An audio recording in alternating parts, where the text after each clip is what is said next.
1 week after the Dodgers' disappointing end of the season game against the Mets, Dodgers manager Don Mattingly is out. The Dodgers won 3 straight National League West Division titles for the first time in history, but each time they fell short of the World Series. The team says the decision for him to step down is mutual. A day of kind of missed opportunities, bases loaded, nobody out, and Conway didn't get down to 2 bunts. Yeah, I mean, I think those are areas that we got to be able to execute because, if you get 2 bunts down, you give yourself 2 chances to score.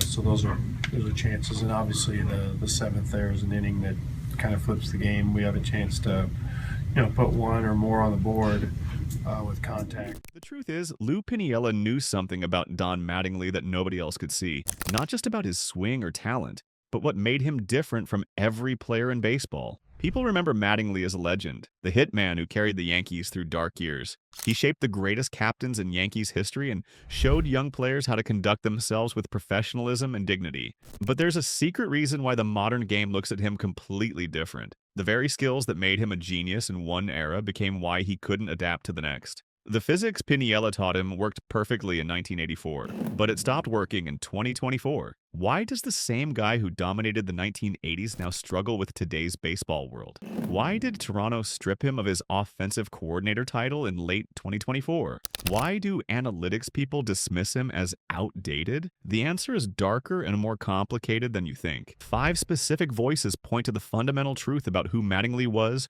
who he became, and why he couldn't change. If you want more baseball stories like this one, hit the hype feature and give this video some hype. That way more fans see it and we can keep bringing you the real deep dive stories behind the players everybody loves and respects but don't fully understand. Because understanding Mattingly is understanding baseball itself. Let's start with the moment everything changed for Mattingly as a coach and manager in baseball. Late 2024, the Toronto Blue Jays made a decision that shocked the entire baseball world and organization. Don Mattingly, who had been hired specifically as the offensive coordinator with authority over their hitting program, was stripped of that title entirely. The man they brought in to fix their struggling offense got demoted back to bench coach. His influence was cut off completely. The organization basically said, we do not want you running our offense anymore, but we still need you in the dugout to provide veteran presence and leadership. This was not a quiet move. This was not a subtle adjustment. This was a very public message. The Blue Jays offense was ranking 23rd in runs scored in the league,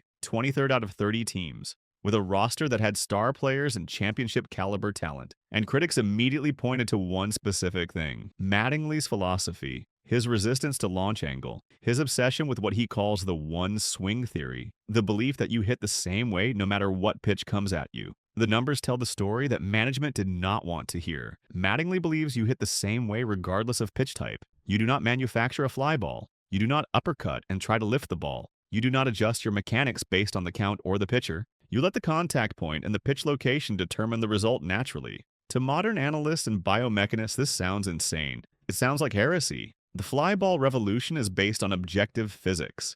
Air balls produce significantly higher run values than ground balls. Period. It's measured, it's quantified, it's provable. But Mattingly kept pushing contact.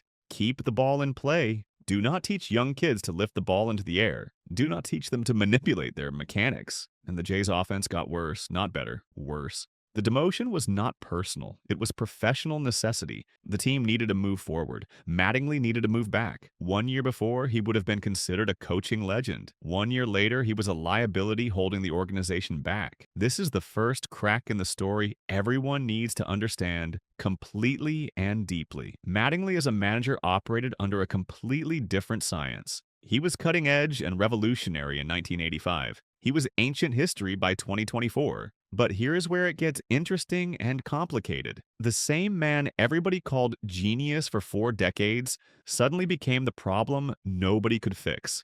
The same man who dominated pitching in the 1980s couldn't connect with hitters in the 2020s. The fundamental issue is not talent. It's not effort or intelligence. It's that the game's baseline changed. Number 5, George Steinbrenner, the boss, the man who owned Mattingly but never really understood him. Steinbrenner saw dollar signs and championships. He saw a salary so massive it paralyzed him with expectation and resentment. In 1990, Mattingly signed for $19.3 million over 5 years, highest paid player in baseball history at that moment. It was a staggering amount of money. Steinbrenner celebrated the contract when it was signed, then immediately resented it. Because here's the cruel math of New York Yankees baseball under Steinbrenner. If you pay a guy like Superman, you expect him to perform like Superman. You expect him to win alone. You expect him to carry a mediocre roster to October glory. Steinbrenner pushed this narrative constantly and publicly. Mattingly was paid like the best player ever. Therefore, Mattingly should deliver championships. The boss would compare him unfavorably to Reggie Jackson, to Thurman Munson, giants of the past who won hardware. But Mattingly never got there.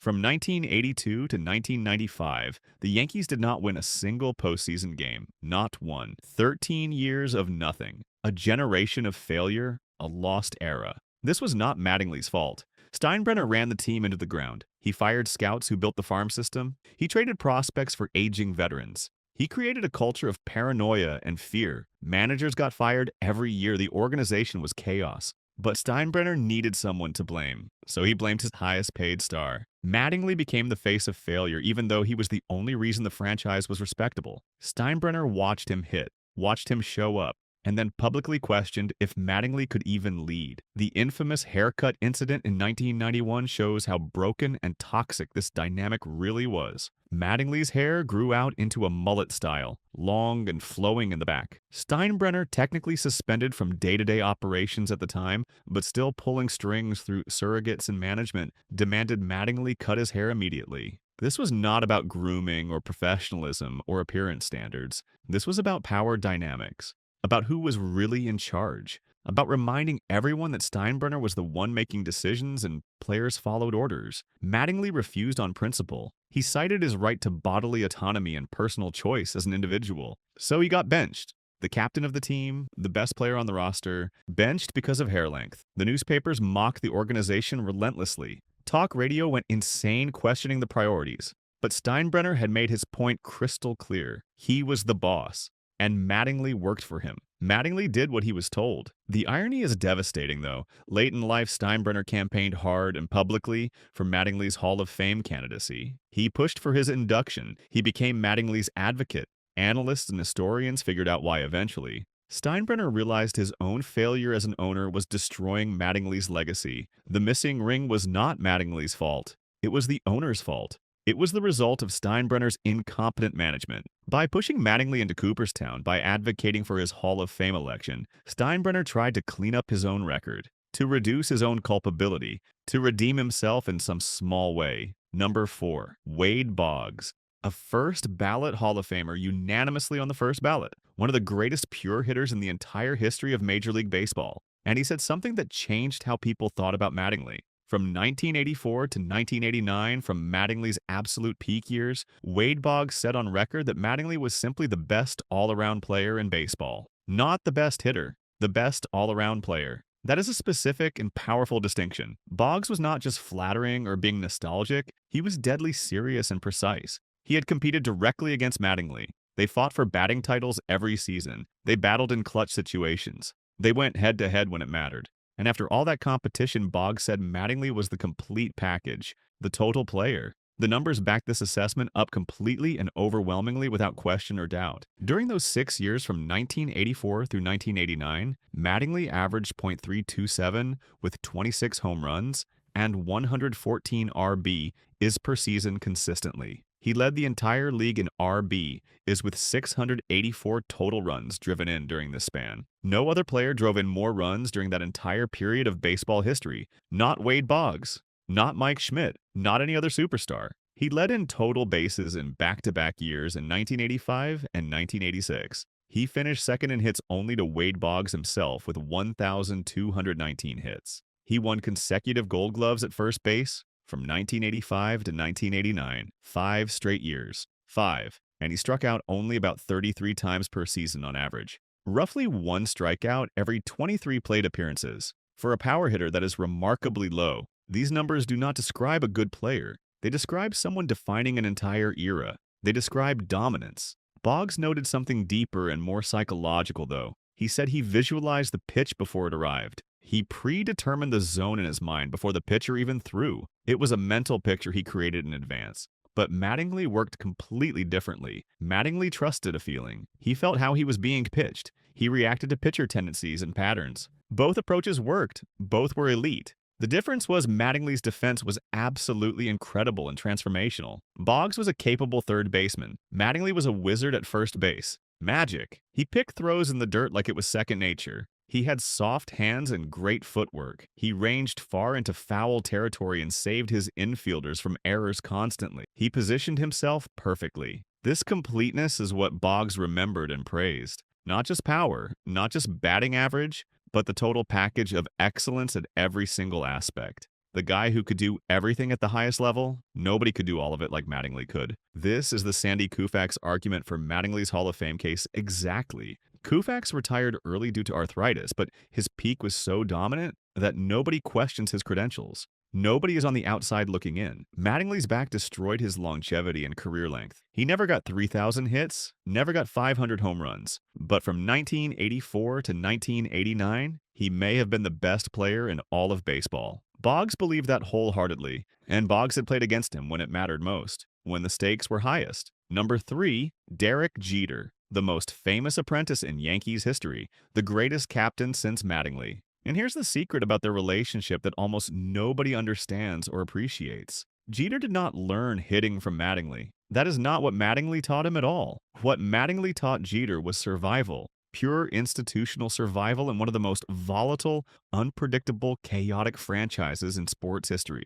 During spring training early in Jeter's career, Mattingly pulled the young shortstop aside. This was not a casual or random conversation. This was a deliberate moment. A passing of knowledge from a veteran who had endured everything to a young player who had seen nothing. Mattingly told him something that seemed simple on the surface. Always run onto the field and off the field. Always hustle. Always move with purpose. Do not walk. Do not stroll. Run. Every single time, no matter what. Jeter thought this was entertainment advice at first. He thought Mattingly wanted him to put on a show for the fans in the stands. He thought this was about creating excitement or impressing the crowd with dramatic flair. So Jeter asked him about it. Mattingly corrected him immediately and bluntly. The running was not for the crowd, it was for George Steinbrenner, for the boss watching from his office window high above the stadium, for the owner who monitored every movement through binoculars during spring training and games, for the man who decided who stayed and who was traded away. This lesson was about perception management in a paranoid environment. You have to understand the universe that Mattingly inhabited daily. Steinbrenner was obsessed with effort above all else. He equated hustle with heart and dedication. He confused running on and off the field with caring about winning. In that paranoid environment, perception was currency. It was more valuable than actual performance sometimes. Mattingly knew this better than anyone alive. Mattingly had endured an era of complete chaos and dysfunction. From 1982 through the late 1980s, Steinbrenner changed managers 17 times in 17 years. 17 different managers. A different skipper almost every single year. That kind of constant instability destroys organizations from within, but it also teaches you something if you survive it. It teaches you that talent alone is not protection. You cannot rely on your ability to keep you safe from an erratic owner. You need perception. You need optics. You need to look like you belong, even when everything around you is falling apart and losing. Mattingly had learned this lesson the hard way through painful experience. And now he was passing it to Jeter like a secret password into a club nobody wants to join. By teaching Jeter to run on and off the field, Mattingly was teaching behavioral camouflage and survival skills. He was showing him how to stay safe from an erratic owner, known for humiliating players in public. He was showing him how to protect himself during a slump. He was showing him that even if you go hitless for a week, even if you make errors, even if your performance dips, you can still look like a professional. You can still look engaged and committed. You can still look like you belong in the uniform. That visual impression would keep you employed while Steinbrenner cycled through other managers and second basemen. Jeter followed this lesson religiously for 20 years of his career. It became automatic and second nature to him. His signature image became sprinting to shortstop at the start of each inning and jogging briskly back to the dugout after 3 outs. People called it elite-level hustle and dedication. They called it class. National reporters celebrated his work ethic in every article they wrote. Baseball people praised his consistency and dedication and leadership. Analysts pointed to his visible effort and urgency as proof of his leadership abilities. But it all started as a defensive mechanism, a learned behavior, a survival tool designed to protect himself from Steinbrenner's erratic and unpredictable wrath. The irony that cuts deepest is that Jeter made this tactic his own. He genuinely believed in it eventually. the mask became the man. His teammates saw it as authentic leadership instead of institutional survival strategy. Mattingly famously noted in later interviews that while Jeter was destined for greatness, regardless of their interaction, the young shortstop possessed a unique ability to take the right things and make them his own. To download Mattingly's software on professionalism while operating in a more successful era. Jeter was starting his career right as the Yankees' bad luck was turning, right as the lost years were finally ending. Where Mattingly had to survive in chaos, Jeter got to thrive in stability. But the foundation was the same. Run on and off the field. Look the part. Protect yourself. Make yourself indispensable through optics and presence. The tragic element in their story runs deep, though. Mattingly's career ended in 1995, exactly 1 year before the Yankees' dynasty started. The 1996 World Series title came after Mattingly left, so Jeter got the championship Mattingly never received. Jeter got the hardware, the rings, but Jeter credits Mattingly for teaching him the foundation. By praising Mattingly constantly through his entire career, Jeter validated the lost years from 1982 to 1995 as necessary preparation. He positioned Mattingly not as a failure, but as the keeper of the flame, the guy who kept the Yankee way alive through darkness so it could be passed to the core four and eventually to the championship teams. Number 2, Dwight Gooden, Dr. K the Mets phenom, one of the greatest pitchers ever to take the mound. And Gooden admitted something in candid moments that revealed something profound about Mattingly. Gooden said he was afraid of facing Don Mattingly. Think about that concept. Gooden dominated the National League in 1985. It was one of the greatest pitching seasons ever recorded. He had an overpowering fastball that hitters could not catch up to. He had a devastating curveball called Lord Charles that terrified hitters. He dismantled the best lineups. Mike Schmidt, Dale Murphy, Andre Dawson. Elite hitters all fell to Gooden's stuff, but Mattingly terrified him. Not because of power, not because Mattingly was a home run threat hitting for distance. Gooden feared the look in Mattingly's eyes. That intensity, that laser focus. Mattingly had a look that signaled he meant business on every single pitch. Gooden said, "I am glad I do not have to face that guy every day. I would be terrified." This reveals something crucial about how value and success worked in the 1980s baseball era. In the modern era, intimidation is measured precisely by heat maps and exit velocities and launch angles. In the 1980s, it was psychological warfare, pure and simple. Gooden explained that most hitters had vulnerable pitches they would chase compulsively,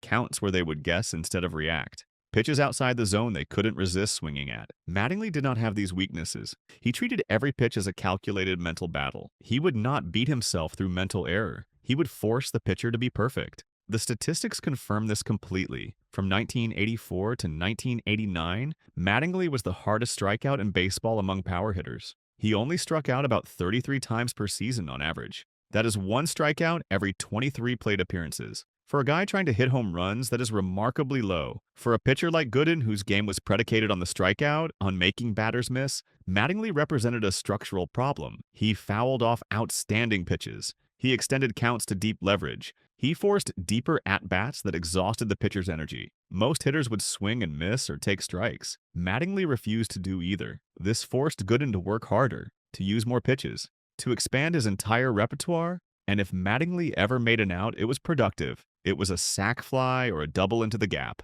Even failure was dangerous with Mattingly at the plate. Gooden's fear was rational. It was based on the reality that Mattingly would not quit on an at-bat, would not beat himself, would make the pitcher execute at the absolute highest level. That is exactly what scared a dominant power pitcher. Number 1, Lou Piniella, the man who unlocked Mattingly's true power. And this is where the secret science comes in. Before 1984, Mattingly was viewed as a contact hitter, a gap hitter, a guy who sprayed doubles down the lines and into the alleys but did not have consistent home run power. Then Piniella arrived on the scene and changed everything. Piniella had been Mattingly's teammate and mentor initially. Later, he became his manager and hitting coach. And Piniella brought something to the table that was revolutionary. He brought a trained eye, an understanding of mechanics, an ability to identify what was holding Mattingly back from his full potential. Piniella saw something mechanical in Mattingly's swing that nobody else noticed. Something subtle but fundamental to his power production. Mattingly was a top hand guy. His dominant top hand controlled the swing. His grip was strong at the top. His upper hand was the engine driving the bat. In baseball mechanics, a dominant top hand creates top spin when it hits the ball. The bat comes through the zone at an angle that imparts spin in one direction. Top spin makes the ball dive. The ball resists lift. It wants to go down and away. So when Mattingly hit the ball with top spin, the result was hard ground balls and sinking line drives. Beautiful line drives that found the gaps for doubles. He was a double machine, lots of doubles, but no fence clearing power, just a steady stream of gap hits. Piniella recognized something crucial that changed everything. While Mattingly felt he was crushing the ball, while his bat speed was excellent, while his timing was impeccable, the physics of his spin were working against him. The Magnus effect was not helping him. It was hurting him. The ball was diving instead of carrying over the fence. He was a victim of his own mechanics and his natural swing path. Piniella taught him the secret. Create backspin instead. Get lift instead of topspin. Fight gravity instead of surrendering to it. This required a subtle but profound mechanical adjustment that took Mattingly weeks to internalize. The adjustment was technical and counterintuitive to everything he had done naturally throughout his life. Mattingly had to shorten his route to the ball significantly and deliberately. He had to get his hands to the pitch faster and quicker than before. He had to use his bottom hand to guide the barrel under the ball's center of gravity instead of above it where he was used to. His top hand had to relax slightly and become secondary in importance. His bottom hand had to become the guide and the leader. The barrel had to approach the ball from below instead of above. This took practice and repetition. This created backspin on the ball. The Magnus effect now worked in his favor. As the ball spins backward, air pressure decreases above the ball and increases below it. This fights gravity directly. The ball no longer dives into the ground.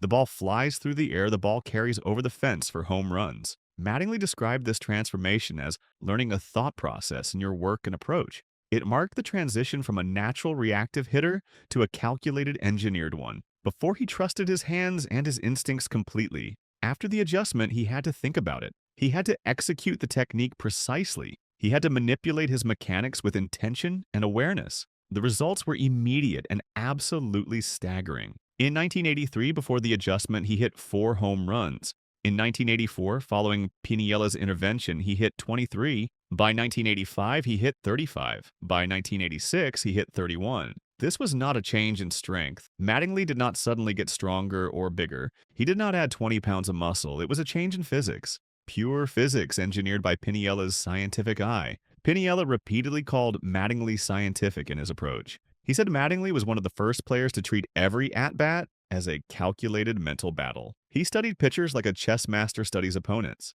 In the context of the 1980s, being scientific meant something specific. It meant a rigorous study of pitcher tendencies. Who threw fastballs early in the count? Who threw breaking balls on 0-2? Who favored certain locations against left-handers? It meant real-time mechanical self-correction. If a pitch was on the inner half and he fouled it back, you had to understand why. Did your front side open too early? Did your hands break too late? Did you lose your lower half? It meant obsessing over bat-to-ball capability and contact. The ability to make contact on purpose. To hit the ball to the opposite field if needed. To use the whole field. Mattingly kept mental and sometimes physical notes on how pitchers attacked him. He was data-driven before data existed in modern baseball. He was tracking pitch types and locations and sequencing patterns. He was a proto-analyst in an era before analytics became mainstream. This approach was cutting edge. This was revolutionary. Pitchers could not fool him because he remembered everything. He cataloged everything in his mind. He understood patterns. Piniella's science of hitting was about reading the pitcher and adjusting your mechanics accordingly. And Mattingly became the ultimate student of this method. But here's where the paradox begins to form and crack deeply. That science was era-specific and not applicable to modern times. That science worked perfectly in the 1980s and 1990s during Piniella's prime. Piniella's science was about feeling the barrel as you swung through the zone, about adjusting swing path with your hands and wrists and lower body positioning, about reading pitch location and reacting with your mechanics in real time without overthinking. It was elegant. It was subtle. It was beautiful in a way that defied quantification, and it absolutely worked perfectly for its time. Mattingly became a superstar with this method. He became an MVP candidate every year. He became one of the best hitters in all of baseball. But modern science operates on completely different variables entirely. Modern science is biomechanical optimization measured precisely. It is spin rate analysis tracked by radar guns. It is launch angle consistency quantified by StatCast. It is exit velocity optimization, data-driven and measurable. The game developed metrics that measure exactly what matters. And what matters is the angle of attack and bat speed, and the angle of the bat relative to the ground at contact. These are the new variables. These are what managers and front offices obsess over now. The variables of the equation changed fundamentally and completely over time and evolution. And Mattingly stayed loyal to Piniella's method forever and ever without wavering. He never moved on or adapted. He never adapted to new realities of the game. He coached young hitters the way he was coached himself many decades before in a different era. Feel the barrel in your hands. Make adjustments in real time. Trust your hands over instruments. Trust your instincts over data. Use the whole field. Study the pitcher. This is old school now. This is seen as anti-progress, anti-analytics, anti-science. But Mattingly never accepted that his method was outdated. He believed in it because it had worked, because Piniella was right about the physics in 1984, and that belief hardened into rigidity over time. As a player, Mattingly was the ultimate professional and role model. As a manager, he became a relic trapped in an obsolete system. His years managing the Dodgers from 2011 to 2015 proved this conclusively and without question. Critics called him double-switched Donnie because he stuck to the save rule religiously and refused to adapt. He would not use his best reliever Kenley Jansen in high-leverage situations in the 7th or 8th inning when it mattered most. He saved him exclusively for a 9th inning that might never come if the game was already decided. This was textbook old-school thinking. The save rule mattered in the 1980s when baseball was different. In 2015, it was a handicap. It was a straitjacket. It was self-sabotage. The 2013 NLCS showed the problem at its worst and most obvious. Tie game against the Cardinals. Late innings. Mattingly removed his best run producer, Adrian Gonzalez, for a pinch runner. The strategy failed completely. Gonzalez never scored. The runner died on the base path. When his spot came up again in extra innings, the Dodgers had a weaker bat. They lost the game. They lost the series. This decision lives in the memory of Dodgers fans as proof of his inability to manage under pressure and make smart decisions. It was rigid. It was old. It was stuck in 1985 thinking. In Miami, the problems multiplied and accelerated. Anonymous players complained about lack of clubhouse culture and communication, poor communication between manager and players, tactical decisions that felt scripted instead of responsive. Mattingly won Manager of the Year in 2020, but his overall record was mediocre, under 500. He could manage a roster mechanically, but he could not lead young modern players. The disconnect was real and palpable. His old-school presence felt disconnected from players who grew up in a different baseball era. And then the Toronto situation hit hard in late 2024. The Blue Jays brought him in as offensive coordinator, a brand new title, new authority and responsibility, the chance to design the entire hitting program from scratch. But the offense ranked 23rd in runs scored in baseball.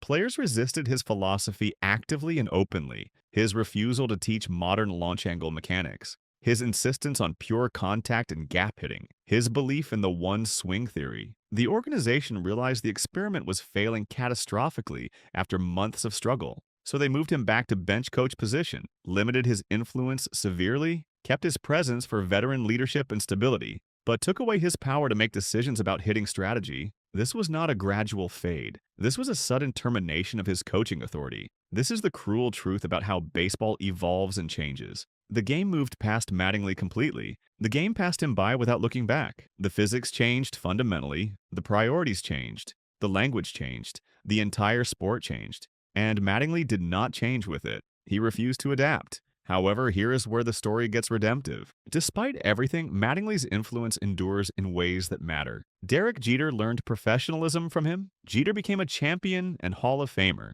Jeter credits Mattingly constantly. The lesson about running on and off the field became the foundation of Jeter's brand. That matters. That proves something. That shows Mattingly understood the human element better than anyone. From 1984 to 1989, he defined an era. Wade Boggs said so explicitly. He was the best all-around player in baseball. Dwight Gooden feared facing him. Derek Jeter modeled himself after him. Lou Piniella created him and his hitting style. George Steinbrenner, despite everything, campaigned hard for his Hall of Fame eligibility. The tragedy of Don Mattingly is not that he was a bad manager or a bad teacher or a bad person. The tragedy is that he was excellent at one very specific thing, and the thing changed. He conquered the mechanics of the 1980s completely. He conquered the psychology of playing under Steinbrenner and surviving chaos. He conquered the art of being a professional baseball player with dignity. And when he tried to pass those same skills down to younger generations and modern teams, the world did not want them anymore. But he is still remembered very well, not by analytics departments, not by modern strategists and front offices,